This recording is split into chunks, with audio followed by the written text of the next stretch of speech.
হাজার আশিকের রাসূলদের উচ্চে পড়বে। আমি দেখতে পাচ্ছি অনেকগুলো মানুষ রোদ্রের মাঝে দীর্ঘক্ষণ হাজার হাজার মানুষ আসছে। সকলকে সবার প্রতি শ্রদ্ধা নিবেদন করে আমি অনুরোধ করে বলব, এক্সট্রা আলোচনা করা যাবে না, কোনো আওয়াজ করা যাবে না। পবিত্র জুমার দিন আপনারা অত্যন্ত রিল্যাক্স মোডে এই মাহফিল আজকে আসতে পেরেছেন। অনেকের অফিস ছিল, অফিস আজকে বন্ধ, অনেকের বিভিন্ন কাজ ছিল, কাজ বন্ধ। সেই সুবাদে সবকিছু মিলিয়ে আজকের মাহফিলটি প্রারম্ভ করা চলছে। তো আপনারা জানেন যে আমি শুধু কুমিল্লা থেকে এখানে এসেছি। ব্রাহ্মণবাড়িয়া আমার বাড়ি। গত রাত্রে আপনারা জানেন আমি যখন স্টেজে উঠেছি, আমার গাড়ির সামনের যে হেডলাইট দুটোটাই হাতুড়ি দিয়ে আঘাত করে একদম ভেঙে দিয়ে সমস্ত রাত্রে যে চললো সে সুযোগ আমার ছিল না। হেডলাইটটা ছিল, এটা ভেঙে ফেললো। আমি রাতের বেলায় রওনা দিয়ে কোনো রকম ভাবে আপনাদের মাঝে এসে উপস্থিত হয়েছি। ওরা চেয়েছিল আমি যেন দূরের পথ না আসতে পারি, কিন্তু আমি মাহফিল কমিটিকে বলেছিলাম তাহিরের ভিতরে যদি বহু থাকে এই দেহ ইনশাআল্লাহ হাত ধরে যেতে হবে। যারা একজন আলেমের, আমি আলেম না, আমি আলেমের খাদেম, আমি আলেমের খাদেম, কিন্তু আমি তো দিনের কথা বলি। যারা উলামায়ে কেরামদের গাড়িকে ভাঙচুর করে, আপনার সাথে আমার মতাদর্শের ভিন্নতা থাকতে পারে, কিন্তু দালিলিক যুদ্ধে পরাজিত হয়ে যারা হাতের মধ্যে অস্ত্র তুলে নেয়, এরাই হলো স্বাধীনতা বিরোধী দেশের অপশক্তি। কথা বলেন, সেই অপশক্তির বিরুদ্ধে আমাদেরকে রুখে দাঁড়াতে হবে। মতাদর্শের ভিন্নতা হলে গাড়ি ভেঙে ফেলতে হবে, সেটা কাপুরুষের কাজ। কথা বলেন, ঠিক না? আমি পাবনায় এসে আটঘরিয়া উপজেলা থেকে আমি ওই সমস্ত যারা এই অপশক্তির সাথে জড়িত তাদেরকে বলবো, এরকম ছোট মনের পরিচয়, হীন মনের পরিচয় আপনারা দিবেন না। আমি কুমিল্লা ব্রাহ্মণ পাড়া ওসি মহোদয়ের সঙ্গে কথা বলেছি এবং তাদের বিরুদ্ধে আইনি পদক্ষেপ নেওয়া হচ্ছে। এই অপরাধের সাথে যারা জড়িত তাদেরকে যেন দৃষ্টান্তমূলক শাস্তি দেওয়া হয়। কারণ আজকে আমার গাড়ি ভেঙেছে, আগামীকাল আরেকজন আরেকজনের গাড়ি ভাঙবে। কথা বলেন, ঠিক না? এই জন্য আপনাদের এই এলাকায় এসে আমার অনেক ভালো লাগছে। চক্রান্তকারীরা আজ হেরে গিয়েছে, প্রেমিকরা পাবনার জমিনে উপস্থিতির মাধ্যমে তারা বিজয়ী হয়েছে। কথা বলেন, ঠিক না? সেই জন্য আপনারা জানেন আমার গাড়ি 23 বার ভেঙেছে, গতকাল একবার 24 বার হলো। আমি কখনো লাইভে আসি না, গতকাল কিন্তু আমি আসছি, কারণ আমি নিশ্চিত করেছি গাড়ি ভাঙতে পারে। কারণ যেহেতু অনলাইন চ্যানেল 24 শিরোনামে, RTV শিরোনামে বিভিন্ন সাংবাদিকদের ফোন, আমি ভেবেছি যে এটা বিশ্ব দেশময় ছড়িয়ে পড়লে হয়তো আপনাদের মাঝে সন্দেহ আসতে পারে যে আমি মাহফিলে আসবো কিনা। সেই জন্য আমি লাইভ দিয়ে নিশ্চিত করেছি যে আমি পাবনার উদ্দেশ্যে রওনা দিয়েছি। আপনারা কি খুশি হয়েছেন? সবাই কি খুশি হয়েছেন? আবার আপনারা জেনে রাখেন, আমি যখন ওয়াদা করি, ওয়াদা কখনো খেলাফ করি। কারা কারা খুশি হয়েছেন একটু হাত তুলুন।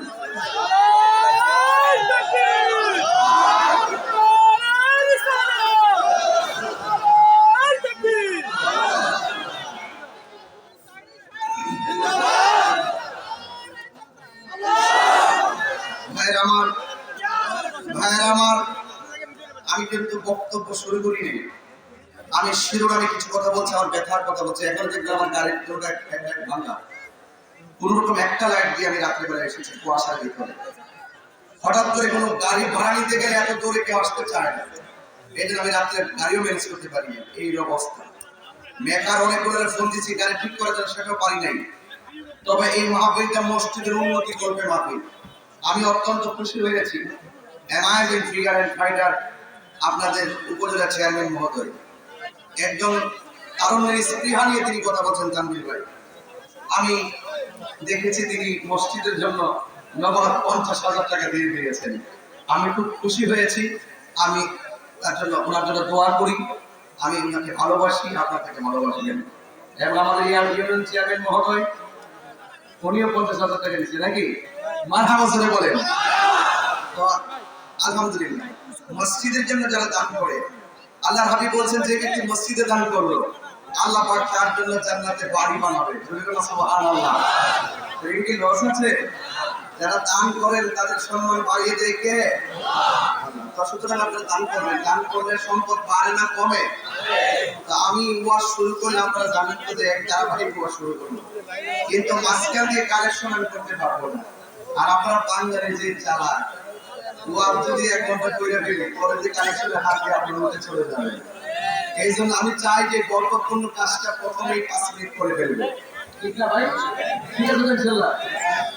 আমাদের 2 চেয়ারম্যান, ইউনিয়ন চেয়ারম্যান আর উপজেলা চেয়ারম্যান, 2 চেয়ারম্যানের মাঝখানে আমি এবং ঘোষক, ওনারা 2 জনে মিলে 1 লাখ দিয়ে দিয়েছে। তো আপনারা সবাই মিলে যদি 5 লাখ দিয়ে দেন অথবা 3 লাখ দিয়ে দেন, আমি তো মনে করি এই মাহফিলে যারা এসেছে মাত্র 100 করে টাকা দিলে মিনিমাম 2 লক্ষ টাকা নগদ হওয়ার কথা। কথা বলে ঠিক না? যদি কেউ 20,000 টাকা নিয়ে আসেন, 10,000 টাকা নিয়ে আসেন, 5,000 টাকা নিয়ে আসেন, কিংবা 2,000 টাকা নিয়ে আসেন, আমাকে সরাসরি আমার হাতে দিয়ে দিবেন। আমার হাতে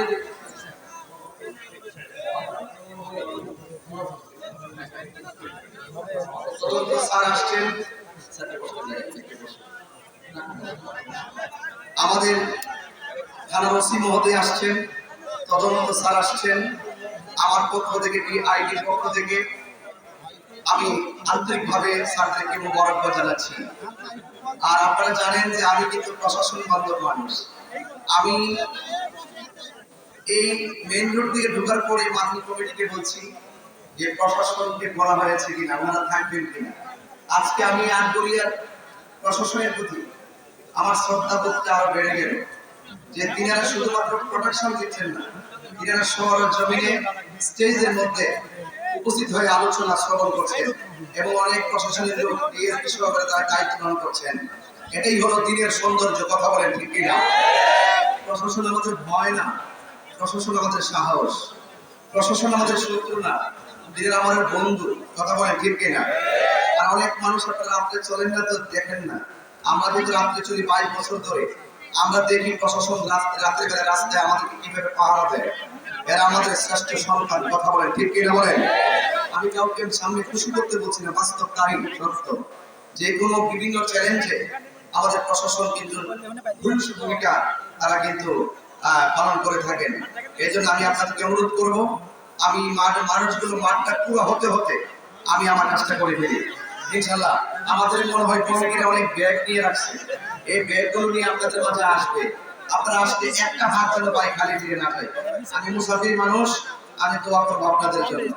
আমার মনে হয় এই দানের উসিলায় আল্লাহ পাক আপনাকে এমন টাকার মালিক বানাতে পারে, আপনি মদিনায় যাওয়ার তৌফিক হতে পারে। কথা বলে ঠিক কিনা? একটু পাঠিয়ে দেন। আর কেউ যদি 5,000, 10,000, 20,000 বা বরং টাকা মসজিদে দিতে চান আমাকে বলবেন, আমি নাম ধরে দোয়া করবো ইনশাআল্লাহ। আর আপনারা স্বেচ্ছাসেবক যারা আছেন আপনার ব্যাগ নিয়ে মাঠে নামুন, নেমে 5 মিনিটের ভিতরে কালেকশনে নিয়ে আসুন ইনশাআল্লাহ। সবাই নামুন, সবাই নামুন আর আমার সঙ্গে দরুদ শরীফ পড়ুন। আল্লাহুম্মা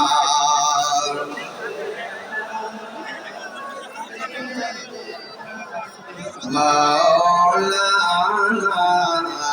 মুহাম্মদ ওয়া আলা আলি সাইয়্যিদিনা।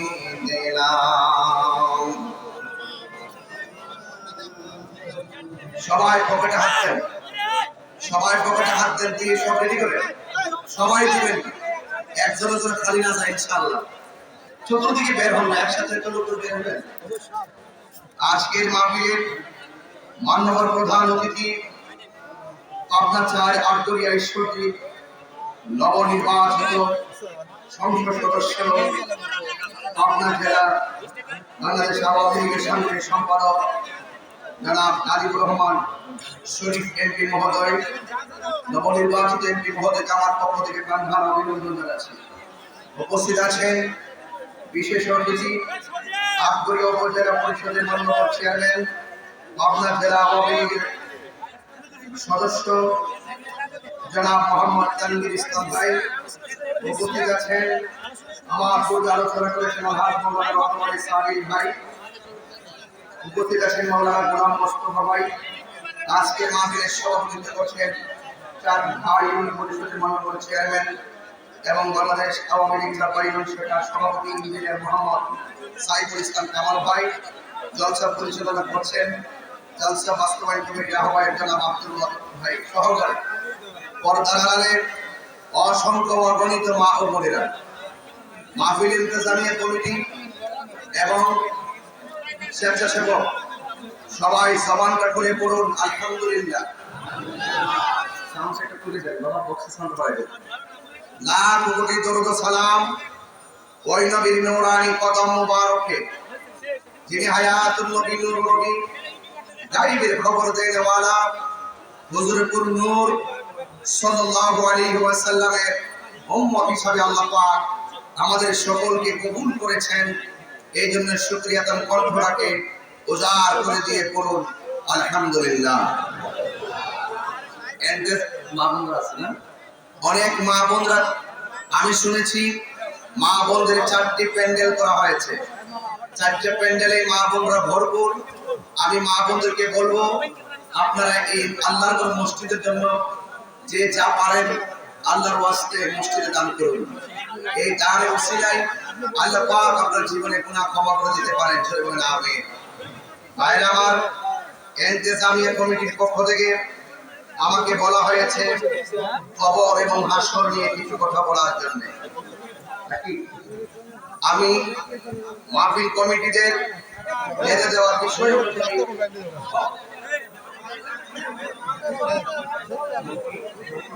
মোহাম্মদ আলী সাহেব, মোহাম্মদ আলী মোহরি বলে সবাই চেনে। হ্যাঁ, একটা বিশেষত্ব আছে, তিনি নগদ দিয়েছেন ২০০০ টাকা। আল্লাহ আপনি কবুল করেন, বড় করে বলেন আমিন। যদি এরকম কেউ থাকেন ইনশাআল্লাহ আমার কাছে দিবেন, আমি দোয়া করে দেব। আপনারা জবান খুলে বলুন আমাদের আসল ঘরের নাম কি, বিল্ডিং না খবর? আপনারা পাবনাবাসী আমাকে ডেকেছেন, আমি এসেছি। যদি না আসতাম আপনারা রাগ করতেন, ঠিক কিনা? তো আল্লাহ তো আপনাকে ডাকছেন, ইযা নুদিয়া লিস-সালাহ, যখন তোমাদেরকে নামাজের জন্য ডাকা হবে, ব্যবসা বাণিজ্য সব কিছু ফেলে তোমরা নামাজে চলে আসো। তো আমরা কিন্তু আল্লাহর ডাকে সাড়া দিচ্ছি না। ৩০ দিনের ভিতরে কেউ যদি ২০ দিন ডিউটিতে না যায় তো ২০ দিনের বেতন কেটে দেয়। আর আমরা যে আল্লাহর হাজিরা টুকুন বান্দা হিসেবে দিচ্ছি না, আল্লাহ পাক ইচ্ছা করলে আমাদের গলার মাঝে মাছের কাঁটা লাগিয়ে আমাদের রিজিকের দরজায় তালা লাগিয়ে দিতে পারে। এরপর আল্লাহ কিন্তু আমাদেরকে খাওয়াচ্ছেন, চলাচ্ছেন, ঘুম পাড়াচ্ছেন। আমরা নাফরমানি করছি, এরপর আমাদেরকে স্বাধীনভাবে ঘোরার সুযোগ দিয়েছেন।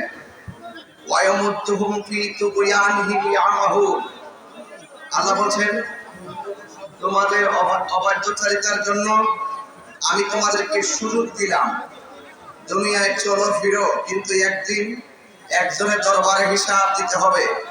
জবানটা খুলে বলুন তিনি কে? প্রতিদিন আপনাকে ডাকা হচ্ছে নামাজের দিকে আসো, নামাজের দিকে আসো। ফজরের ফরজ 2 রাকাত, 365 দিনে 730 রাকাত। যোহরের নামাজের ফরজ 4 রাকাত, 365 দিনে 1460 রাকাত। আসরের নামাজের ফরজ 4 রাকাত, 365 দিনে 1460 রাকাত। মাগরিবের নামাজের ফরজ 3 রাকাত, 365 দিনে 1095 রাকাত। ইশারের নামাজের ফরজ 4 রাকাত, 365 দিনে 1460 টাকা। দৈনিক আপনাকে 5 বার বলা হচ্ছে নামাজের দিকে আসো, কল্যাণের দিকে আসো। দৈনিক যদি 5 বার ডাক দেওয়া হয় তাহলে 365 দিনে আপনাকে ডাক দেওয়া হয়েছে 1825 ওয়াক্ত আপনাকে ডাক দেওয়া হয়েছে। আপনি কি করেছেন? রাতে মোবাইল চালিয়েছেন, ঈশার আজান শুনে ব্রিজে বসে গল্প করেছেন, ফজরের আজান শুনে সারা রাত মোবাইল টিপে মোবাইলটা চার্জ দিয়ে ঘুমিয়ে পড়েছেন। আপনি আল্লাহর ডাকে সাড়া দেন নাই। ইচ্ছে করলে আমার আল্লাহ আমাকে আপনাকে ঘুমের ঘরে বোবা বানাতে পারে। ইচ্ছে করলে মৃত্যুর আগ পর্যন্ত আমাদেরকে প্যারালাইসিস বানিয়ে ফেলে রাখতে পারে। কিন্তু আল্লাহ পাক আমাদেরকে প্যারালাইসিস করে ফেলাচ্ছেন না, আমাদেরকে খাওয়াচ্ছেন 3 বেলা, ঘুম পড়াচ্ছেন শান্তি মতো। এরপরে আমরা শুকরিয়া আদায় করি না। আমার ভাইরা, কেন জানেন? আল্লাহ আমাদেরকে কিন্তু ঘুমের ঘরে প্যারালাইসিস দিতে পারতেন। ওই যে আল্লাহ পাকের 2টা বিশেষণ, একটা গাফুর আর একটা রহমান। ওয়াহুয়াল গাফুরুল ওয়াদুদ, he is the forgiving and loving. তিনি প্রেমময়, তিনি ক্ষমাশীল, তিনি রহমান, তিনি রহিম। চিৎকার মেরে কোন সুবহানাল্লাহ। Allah is our almighty and our creator. Allah সৃষ্টিকর্তা, আল্লাহ সর্বশক্তিমান। He is the first, last, open and secret. There is no god but Allah. Allah ছাড়া মাবুদ নাই। আল্লাহ আমাদের খাওয়াচ্ছেন, ঘুম পাড়াচ্ছেন। আল্লাহ পাক একদিন আমার বিবেক যদি উদয় হয়ে যায়, পাহাড়ের পরিমাণ গুনাহ নিয়ে যদি এই খোলা আকাশের নিচে আটগড়িয়ার জমিনে সারা বাড়িয়া সরকারি প্রাথমিক বিদ্যালয়ের মাঠে আপনার দিক দিগন্তে ছড়িয়ে ছিটিয়ে থাকা মানুষগুলো যেইভাবে খোলা আকাশের নিচে আপনারা বসে আছেন, যদি আমরা যদি চোখের পানি ফেলে হাজার অন্যায় আর গুনাহ নিয়ে যদি অন্তর থেকে আল্লাহর কাছে তওবা করি, আপনারা জবান করে বলুন, পাহাড় পরিমাণ গুনাহ আমার আল্লাহ ক্ষমা করতে পারে কি পারে না? আরো জোরে পারে কি পারে না? এই জন্য একটা বার সেই মালিককে ছিলেন, সেই রবকে ছিলেন। রব আমাদেরকে অনেক ছাড় দেয়, কিন্তু হাসরের মাঠে ছেড়ে দিবে না। কবরে ওয়াজ করতে বলছেন, এই জন্য সিলেবাস দিচ্ছে আপনাকে। কবরে কিভাবে সুখে থাকতে পারবেন, হাসরে কিভাবে সুখে থাকতে পারবেন। আপনারা একটু আকাশের দিকে তাকাবেন 2 সেকেন্ডের জন্য। আকাশে তাকান, তাকাইছেন? এবার আমার দিকে তাকান। বলুন তো, এই যে স্টেজটা করলো 1 2 3 4 4টা খুঁটির ব্যবহার লাগালো, ছোট্ট একটা পর্দা টানাতে গিয়ে আপনার 4টা খুঁটির ব্যবহার করলো। আপনার আসমানে তাকিয়ে দেখুন, আসমানের মাঝে কোনো খুঁটি আছে? এই খুঁটিবিহীন আকাশটা বানিয়েছেন একজন। জবান খুলে বলুন, তিনি কে? আর উঁচু কণ্ঠে বলুন, তিনি কে? আল্লাযী খালাকা সাবআ সামাওয়াতিন তিবাকা। আল্লাহ বলছেন, আমি আসমানকে 7টি স্তরে বানিয়েছি। একটা স্তর থেকে আরেকটা স্তরে যাইতে 500 বছর রাস্তা। চিৎকার মেরে কি আল্লাহু আকবার বলা যাবে না? এত সুন্দর আকাশ, এত সুন্দর আকাশ আমাদের মাথার উপরে আমার আল্লাহ বানিয়েছেন। বন্ধুরে, এরপরেও আমরা আল্লাহর শুকরিয়া আদায় করতে পারি না। মনে রাখবেন, এই পৃথিবী একদিন শেষ হয়ে যাবে। আমার যুবক, আমাদের আসল ঘর বিল্ডিং নয়, আমাদের আসল ঘরের নাম হলো কবর। কবর এমন একটা জায়গা, যেই জায়গায় যাওয়ার আগে সাবধানতা অবলম্বন করতে হবে। আমার নবী, আপনার নবী বলেছেন, আমি যখন মেরাজে গেলাম, আমার আল্লাহ আমাকে অনেক আযাব দেখাইছে। সবচাইতে কঠিন আযাব দেখলাম কবরের আযাব। সাহাবায়ে কেরাম কবরের আযাব থেকে বাঁচতে চাইয়া দোয়া করতেন। দোয়া, আল্লাহুম্মা ইন্নী আউযু বিকা মিন আযাবিল কবর। ও আল্লাহ, কবরের আযাব থেকে আমি আশ্রয় চাই। এই জন্য জবান খুলে বলুন, খবরটা কি আসল ঘর না নকল ঘর? আর জবান খুলে কেন আসল না নকল?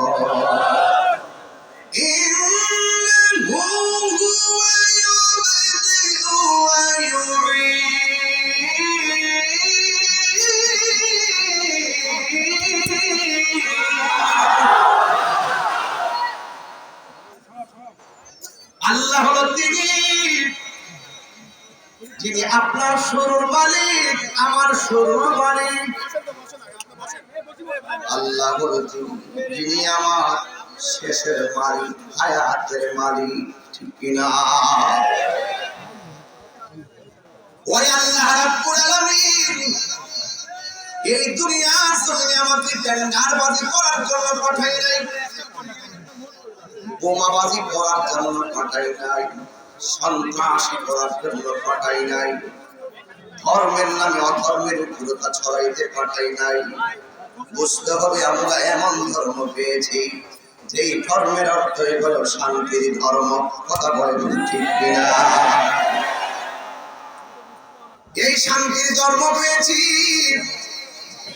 ইসলাম এমন একটা ধর্ম যেটা কোনো মানবতার ধর্ম, মানব কল্যাণের ধর্ম, ভ্রাতৃত্বের ধর্ম, একতার ধর্ম, সাম্যের ধর্ম, মানবতার ধর্ম।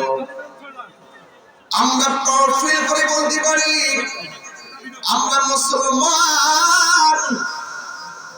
আর কি চান আপনারা? মুসলমানের এই মর্যাদা পাইতে যায় আমরা দরখাস্ত করতে হয় নাই। আল্লাহ আমাদের মায়া করে মুসলমানের ঘরে জন্ম দিয়েছে। এমন একটা ধর্ম পাইছি যে ধর্মটা সেরা ধর্ম। এমন একটা গ্রন্থ পেয়েছি যে গ্রন্থটা সেরা গ্রন্থ। এমন একজন নবী পাইলাম যে নবী হইল আমার রাহমাতাল লিল আলামিন, সব নবীদের নবী। কথা বলেন ঠিক কিনা? হাজার হাজার মানুষ কিভাবে কথা বলছে শুনুন। মুসলমান হয়েছি বলেই তো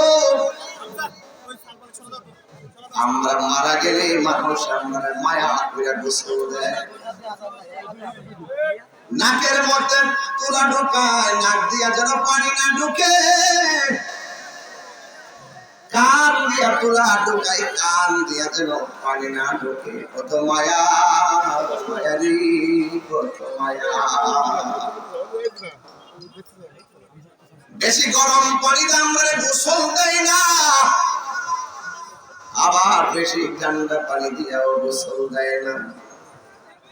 এমন একটা কুসুম গরম জল দিয়ে গরম এমন একটা পানি দিয়ে গোসল দেওয়াই শুধুমাত্র আরাম, শুধুমাত্র আরাম। এই আরাম মনে করে আমাদের কেউ গায়ের উপরে পানি ঢেলে দিচ্ছে। একমাত্র মুসলমান হয়েছে বলে আমার গায়ের ভিতরে আতরবান সুরমা লাগায়া দেয়, ওযু করায়া দেয়, আঙ্গুল গুলা খিলাল করে দেয়, দাড়ি গুলা খিলাল করে দেয়। আমার পেটের মধ্যে চাপ দিয়া পেটের ভিতর থেকে পায়খানা বের করে, পায়খানা রাস্তা দিয়া মলমূত্র বের হলে টিস্যু দিয়া গামছা দিয়া আমরা পরিষ্কার কইরা দেয়। কত মায়া, মায়া রে! এটা কিন্তু একমাত্র মুসলমান হওয়ার কারণে। কত মায়া! হাত দিলে কন্যা আল্লাহু আকবার। এই এত বড় মর্যাদা পাওয়ার পর কেন আমরা আল্লাহকে চিনতে পারলাম না? আমরা তো নবীকে পাইতে চাই, এখন অ্যাপ্লিকেশন করি নাই। আল্লাহ নিজেই মায়া করে আমরা নবীর উম্মত বানাইছে। কত মায়া, মায়া হারি, কত মায়া। আল্লাহ বলে, হ্যাঁ বান্দারা, আমি তোরে পাঠাইছি, তোরা দুনিয়াতে খা, কাজ করে, চলাফেরা কর। কিন্তু আমি আল্লাহ 5টা সময়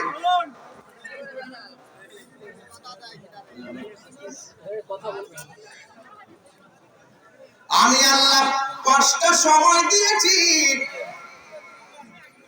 তোরা 5টা টাইমে আইসা কপালটারে মাটির মধ্যে লাগাইয়া দিবি, দিয়া শুধু বলবি আমি তোর রব, তুই আমার বান্দা। বাস এই হাজিরা গুলো দিবি, দেওয়ার পর ইচ্ছে মতো কাজ কর। হালাল পন্থায় কাজ কর, কল্যাণের রাস্তায় কাজ কর। আমি আল্লাহ তোরে বান্দা থেকে আমি আল্লাহর বন্ধু বানাইয়া নিব। কিন্তু বান্দা সেই কাজগুলো করতে চায় না। এ যুবক, আল্লাহ রাব্বুল আলামিন আমাদেরকে বলেছেন আকিমিস সালাতা লিযিকরি, তোমরা আমি আল্লাহকে স্মরণ করো আর নামাজ কায়েম করো। প্রতিদিন আমরা যদি ডাক দেয়, বছরে যদি 1825 বার আমরা ডাক দেয় মসজিদে, বয়স যদি 40 হয়, হিসাব মিলিয়ে দেখেন কে ওই সুরানমরে আদানের ঘড়ি মর্মে মর্মে সেই সুর বাজিল বিশ্বমধুর। কিন্তু আপনি মধুর আওয়াজটাকে তিক্ত মনে করে বিছানায় ঘুমিয়ে রইলেন, শয়তানকে খুশি করেছেন, আল্লাহর ডাকে সাড়া দেন নাই। জবাব কিন্তু আপনাকে দিতে হবে। একটা কথা মনে রাখবেন, পচা বীজ যদি মাটির নিচে লাগায়, বীজ থেকে গাছ উঠবে না। মাটির উপরে 2 নম্বরই কইরা, মাটির উপরে হারাম খাইয়া, মাটির উপরে নবীর বিরুদ্ধে কথা বইলা, মাটির উপরে ওলি আল্লাহর বিরুদ্ধে কথা বইলা, মাটির উপরে কোরআনের বিরুদ্ধে কথা বইলা, মাটির উপরে ইসলামের বিরুদ্ধে কথা বইলা, মাটির উপরে হজের বিরুদ্ধে কথা বইলা, মাটির উপরে মা বাবার বিরুদ্ধে কথা বইলা, মাটির উপরে সুদ খাইয়া, মাটির উপরে ঘুষ খাইয়া, মাটির উপরে মুনাফিকি কইরা কেমনে মনে করছেন মাটির নিচে গেলে জান্নাতের গালিচা পাবেন? এটা কখনো সম্ভব না। ইন্নাকা লা তাজরি মিনাশ শাওকি লিনা, আঙ্গুরের গাছ থেকে কাঁঠালের আশা করা যায় না। মাটির উপরে চইলা 2 নম্বরই কইরা মাটির নিচে যাইয়া জান্নাতের গালিচা পাওয়া যাবে না। ঠিক না বলেন? এই জন্য আল্লাহ বলছেন কাইফা তাকফুরুনা বিল্লাহি ওয়া কুনতুম আমওয়াতান ফাআহইয়াকুম সুম্মা ইউমীতুকুম সুম্মা ইউহয়ীকুম সুম্মা ইলাইহি তুরজাউন। কোরআন শরীফ পড়লে কি আপনাদের খারাপ লাগে? আমি কিন্তু একটু ঘন ঘন তেলাওয়াত করব, কিন্তু আপনার কষ্ট নেবেন না তো ইনশাআল্লাহ? আবার পড়তেছি, জবান খুলে বলবেন, পারবেন তো ইনশাআল্লাহ? কাকে ডাক দিবেন? কাকে ডাক দিবেন?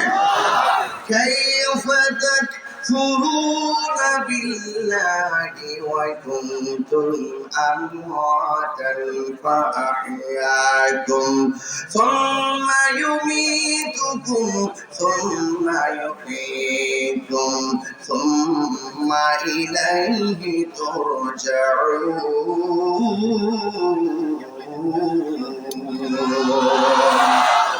আল্লাহ বলে, বান্দা তোমরা আমি আল্লাহকে কেমনে অস্বীকার করছো? ফাবিআইয়ি আলাইহি রাব্বিকুমা তুকাযযিবান।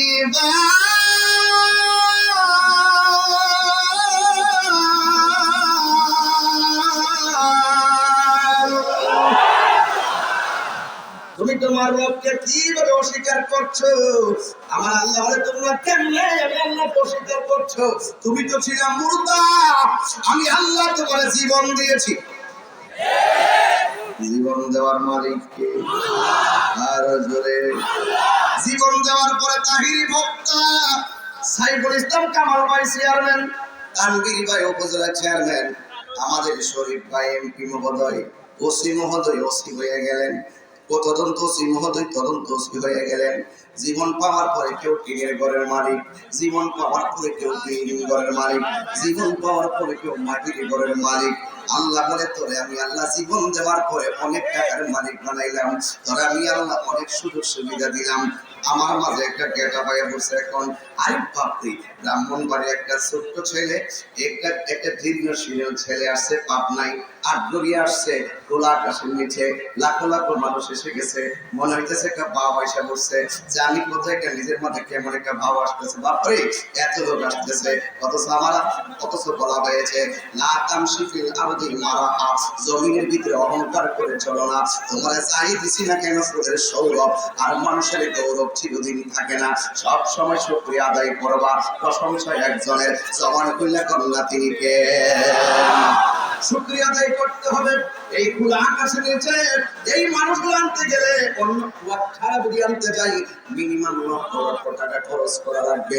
এই কোরআনের আকর্ষণে যারা এসে গিয়েছেন, এটা আমার ক্রেডিট না, আজকে আমি প্রমাণ পেয়ে গেলাম এরা তাহির আশেক না, এরা ডাইরেক্ট কোরআনের পাগল। কথা বলেন ঠিক কিনা? আমার মধ্যে যেমন তেমন, আপনাদের মধ্যে যেমন তেমন, যে যতটুকু টাকার মালিক নিজের কাছে বড় একটা ভাব আসে, আল্লাহ বলে আমি আল্লাহ তোর সব ভাব একটা থাবা দিয়ে স্তব্ধ করে দিব। ওই থাবার নাম হলো মৃত্যু। জবানটা তুলে কোন থাবার নাম কি?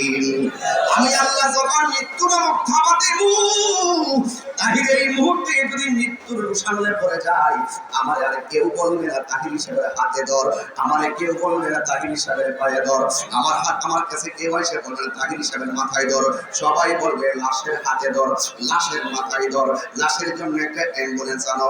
আমাদের আটকুরিয়া থানার ওসি মুহূর্ত নিজ দায়িত্বে ওই যে অ্যাম্বুলেন্সে একটা লাশবাহী গাড়ি আনবেন, আইনা এই দিক দিয়ে আমার পাশে দাঁড় করাইবেন। একটি সুসংবাদ সারা বিশ্বে এলান হয়ে যাবে, তাহির হুজুর ওয়াজ করতে আসে হঠাৎ করে মারা গেলেন।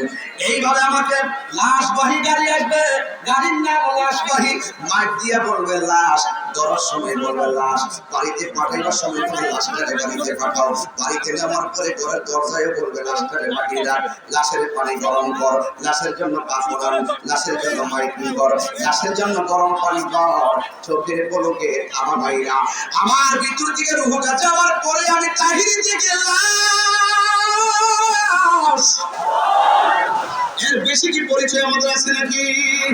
আরে বাবা, দুনিয়াটা মরা গরুর মতো, दुनिया के लिए आखिरत बर्बाद ना करो, किसी इंसान को खुश करने के लिए अल्लाह को नाराज ना करो।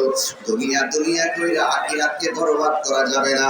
দুনিয়ার কোনো মানুষকে খুশি করতে যাইয়া আমার আল্লাহরে বেজার করা যাবে না। কথা বলেন ঠিক কিনা? এই সময়টা কাজে লাগাইতে হবে বন্ধু। এই জন্য আমি তাহিরি বলতে চেয়েছিলাম আমার আল্লাহ যতটুকু দিয়েছে, কিন্তু মনে রাখবেন আমার মৃত্যু হয়ে গেলে আমার সব দরজা বন্ধ হয়ে যাবে।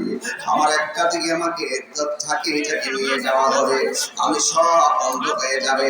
বন্ধ হয়ে গেলে দেখবেন মরণের সময় আপনার কতটুকু কষ্ট হয়েছে, আপনার পরিবার আপনার মরণের কষ্টের ভাগ নিবে না।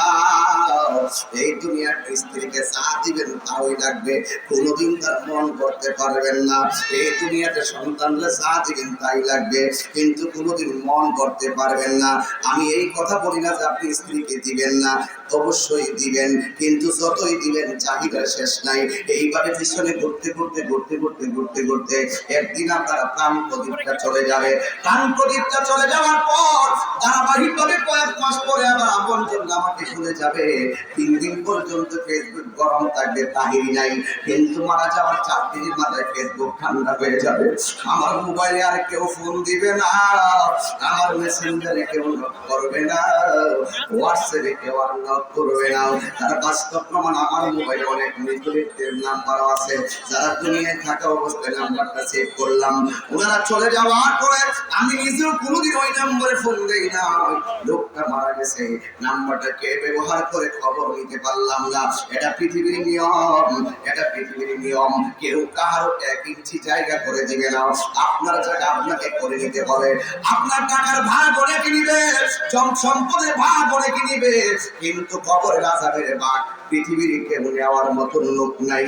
এই জন্য আমি প্রায় মাহফিলে বলে থাকি, হারিয়ে যাব একদিন আমি রবনায় ভুবন চিরদিন। বল হারিয়ে যাব একদিন আমি রবনায় ভুবন চিরদিন। ক্ষমা করে দিও তোমরা আমায়, বলো তোমরা আমায়, ভুল করে থাকি যদি কোনোদিন হারিয়ে যাব একদিন আমি রবনায় ভুবন চিরদিন। বাঁশি বাগানে বা গোরস্তায় নিজের বাপের কথা মনে করে নিজের দাদার কথা মনে করেন। নিজের দাদারে যে আনুষ্ঠানিকতায় বিদায় দিয়েছেন, সেই আনুষ্ঠানিকতা আপনার জন্য অপেক্ষা করছে। আপনার নানিকে যে আনুষ্ঠানিকতায় বিদায় দিয়েছেন, আপনার জন্য সেই আনুষ্ঠানিকতা রেডি হচ্ছে। কথা বলেন ঠিক না বেটে? এই জন্য বলেন হারিয়ে যাব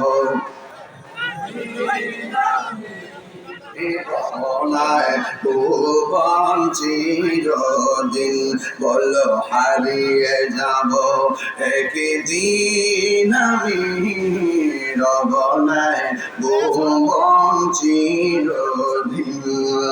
ক্ষমা করে দিও তোমরা আমায়, বলো তোমরা আমায়, ভুল করে থাকি যদি কোনদিন, হারিয়ে যাব একদিন আমি রবনায় ভুবন চিরদিন। বাঁশি বাগানে বা গোরস্থানে হয়তো দিবে মোরে খবর, তোমরা আমায় যাবে ভুলে, রাখিবে না জানি কোনো খবর। বাঁশি বাগানে বা গোরস্থানে হয়তো দিবে মোরে খবর, তোমরা আমায় যাবে ভুলে, রাখিবে না জানি কোনো খবর।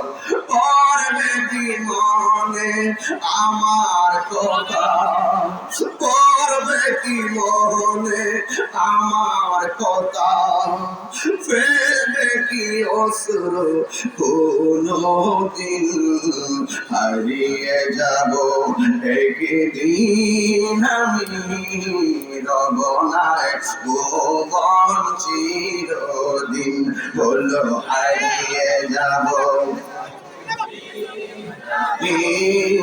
রবনায় ভুবন চিরদিন। ক্ষমা করে দিও তোমরা আমায়, বলো তোমরা আমায়, ভুল করে থাকি যদি কোনদিন, হারিয়ে যাব একদিন আমি রবনায় ভুবন চিরদিন, বলুন হারিয়ে যাব রবনায় ভুবন চিরদিন। একটা জবান বন্ধ রাখবেন না, জবানটা খুলে বলুন আল্লাহু আকবার।